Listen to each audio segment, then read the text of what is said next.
Ministry to young people is hard, isn't it? Let me tell you about a guy who's in my church. He's a bit of a headache, okay? So he comes along to our Bible studies on a Saturday night. The uni, yes, it's a miracle, I know. We have age Bible studies on Saturday night, and people do come. They do come. So he comes along to these Bible studies, and what does he do? He comes from these Bible studies, and then he goes out clubbing with his friends right afterwards and gets drunk. From Bible study to the clubs, okay? This is the same guy who I once heard actually say to his friends, as he looked at the Bible study leaders, he said this, look at these Bible study leaders. They take things way too seriously, don't they? Promise me we'll never be like that. His explicit aim is not to become mature. His explicit aim is not to become too deep in the Word. What a delight to have someone like that in your ministry. What a delight. Yeah. Well, I've actually brought this young man with me, and I'd like for you to meet him tonight. Let me introduce you to me, back in 2003.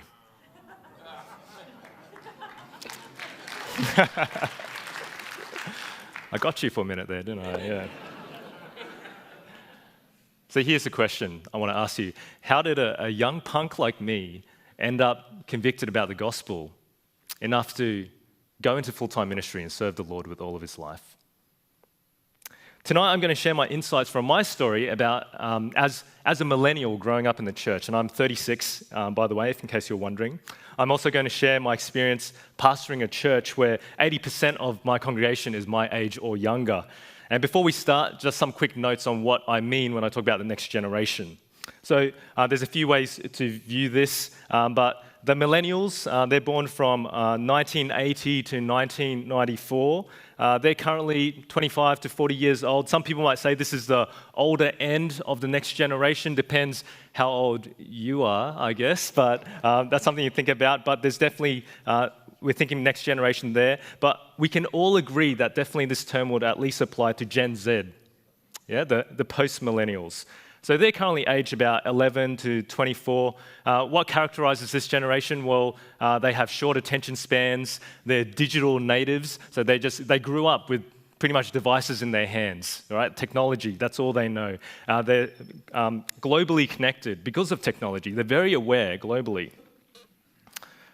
So how do we raise up this next generation to be the gospel leaders in our church for the next generation? Here's my first point. Your preaching isn't enough. Your preaching isn't enough. As a young man growing up in the Chinese church up in Brisbane, let me tell you about what I didn't have. I didn't hear expository preaching. I didn't hear biblical theology in my preaching. I didn't hear gospel-centered preaching. I didn't know what those things look like. I heard moralistic, superficial preaching. And you might be thinking, surely you had a campus group. That must be your salvation. The campus group that gave you that. Well, I didn't go to a campus group because my church didn't value campus ministry. So I didn't know that that was a valuable thing to do. Until I moved to Sydney for my ministry training, I never sat under good expository preaching regularly. Yet somehow I got convicted about full-time ministry. And let me tell you, my experience isn't unique. I know many people who, despite the absence of good preaching, ended up as convicted gospel leaders. And even talking to Gary Miller this morning, and I'm so glad I talked to him because this lends weight to my thesis. Even talking to Gary Miller this morning, he told me growing up as a young man in Ireland, this was his situation. Which leads me to ask this question to all of you, my fellow pastors and gospel workers. Are we depending on our preaching way too much? Are we relying too much on the systematic exposition of text each week? Are we relying too much on really striking cultural analysis or a cut-to-the-heart application in our sermons each week? Are we thinking that if we keep preaching amazing sermons each week, that eventually a generation of deep disciples of Jesus will just pop out the other end? Is that what we're hoping? Are we depending on our preaching too much? Now, hear me rightly, friends, and I know I'm at a conference all about maturity and going deeper in the Word. I am not saying that the formula for success is to jettison preaching, all right? I can see Andrew Hurd looking at me intensely right now. I'm not saying that. I'm not saying that if we get rid of preaching, then we will have a new generation of Gary Millers coming through. Although that's an interesting proposition, isn't it? If that would be the case. I'm not saying preaching is not important. It is vital. I am a preacher, and I'm convinced that when the word of God is preached, that lives change. Do you believe that? Well, you should. But I want us to consider, are we depending on our preaching too much to do all the heavy lifting of maturing the next generation?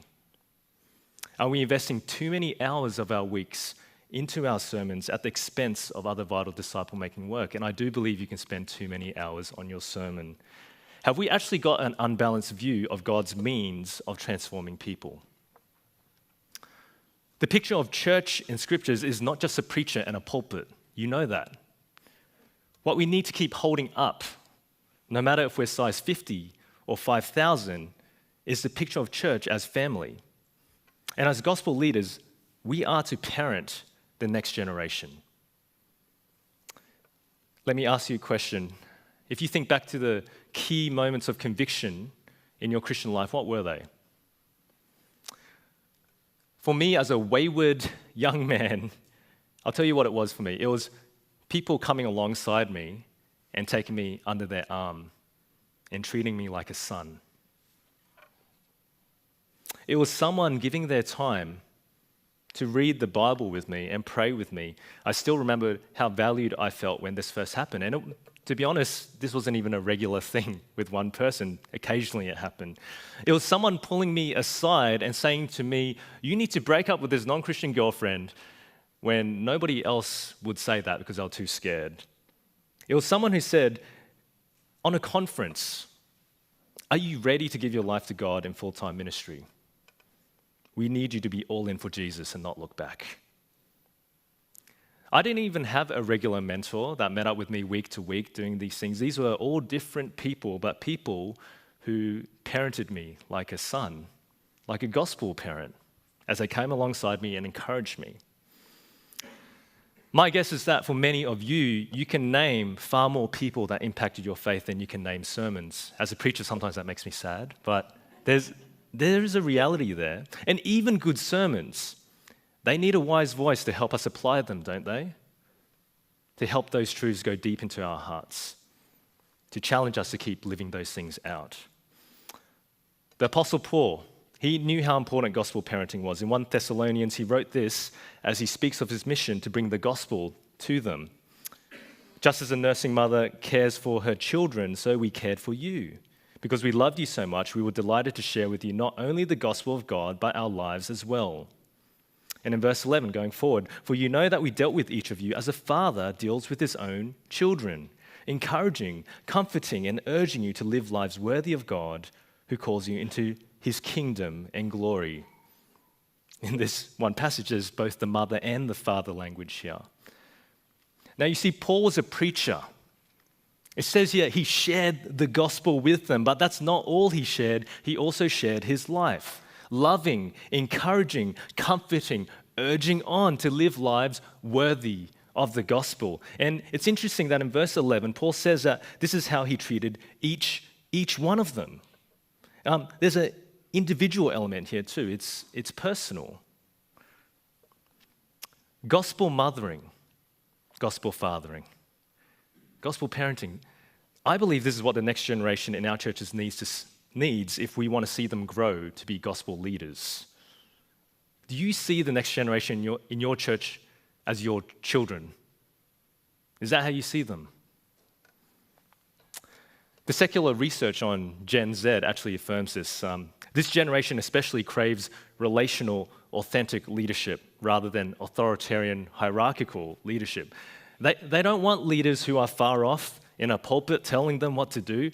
They don't just want content, and I know a sermon is much more than just content, but they're saturated with content 24/7 because of the technology they have. They want leaders serving alongside them in the trenches and investing in them personally. So what does this mean? Well, You need to spend time with the next generation if you want to raise up the next generation. You need to spend time with the next generation if you want to raise up the next generation. And of course, you all know this in theory, that none of you believe is that all you have to do is preach and the next generation will just change. But let me ask you, does your schedule reflect that? How much time are you personally giving to spending with young people in your church? If you're anything like me, it's not enough. But friends, you have no idea the impact that you as an older, respected Christian, and it doesn't matter how old you are, I'm talking to all of you here, taking a younger person alongside of you. You have no idea the impact that you as an older, respected Christian can make simply by sitting down with a young person and asking them how they are. Maybe just after the service for 5 minutes. You don't realize how much a difference it makes when you invite a young person into your home for a meal and you treat them like family. That the difference that being a gospel father or a gospel mother can make. Or maybe you do have an idea how much of a difference that makes because you remember when someone did that to you. Now, I say all these things, and the whole time, I know, there's a lot of you here thinking, sounds good, Iggy, but let's be real. When do I have the time to do that? I don't have time to do that. Now, I'm not asking you to do all the gospel parenting in your church, but I'm asking you to be responsible to make sure it happens. Train your next gen leaders to do relational work. Encourage your elders and deacons to invite young people to their homes and treat them like they're gospel children. Are people adopting gospel children in your churches? Is there a culture of gospel parenting in your church? What we need to remember, though, is if we don't model what it looks like, then your leaders probably won't do it either. So I do believe that this is something we individually should be doing as well. And yes, it's messy. Yes, it's not as tangible. It's not as satisfying as preaching a sermon. You don't just finish it, but if you're serious about making an impact on the next generation, this is absolutely vital.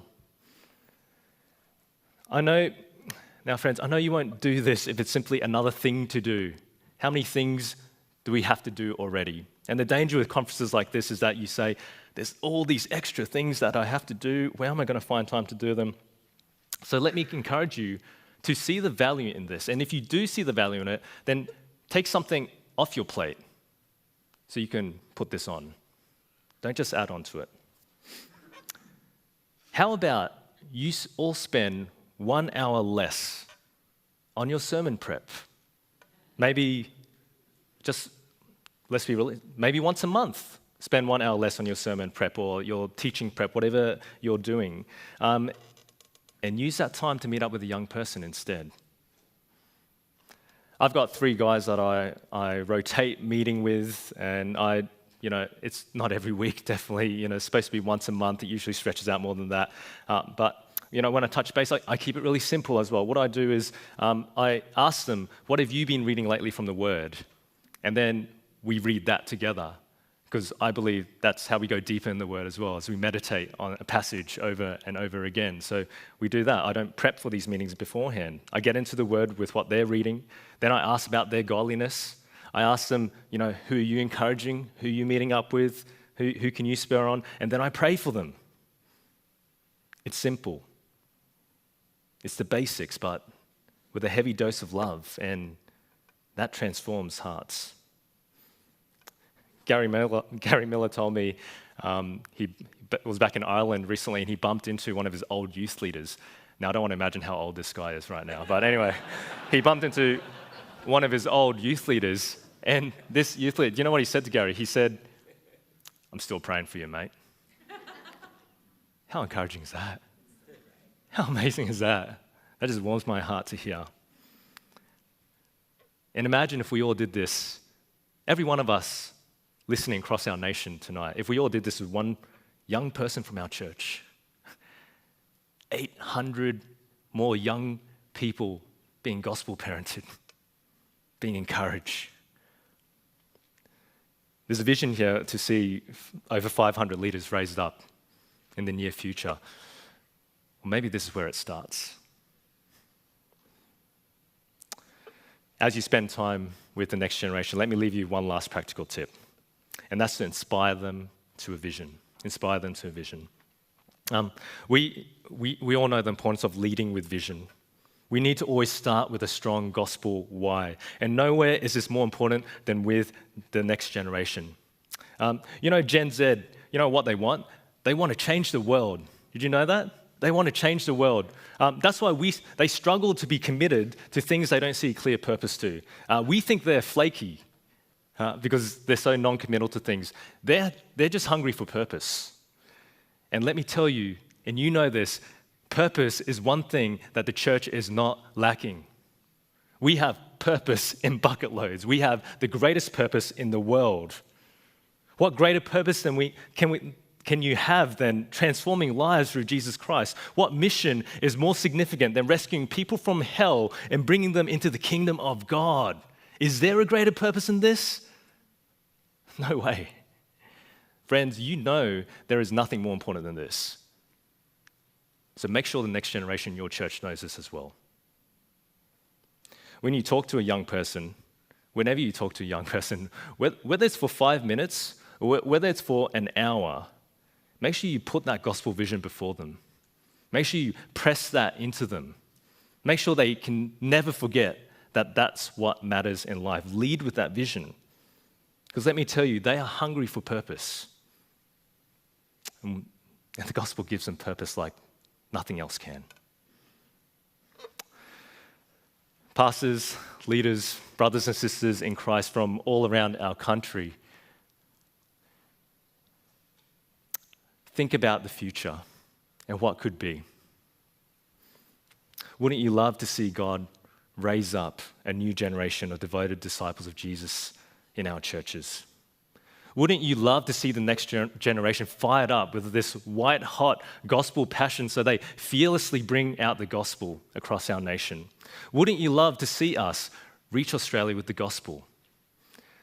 Well, by God's grace, we can do this. This is possible. Keep preaching the gospel faithfully, but don't just do that. Invest deeply into the gospel children that God has entrusted you all with in your churches. And through the next generation in our church, in all of your churches, in the church across our country, we will make a gospel impact in this country that will last for an eternity.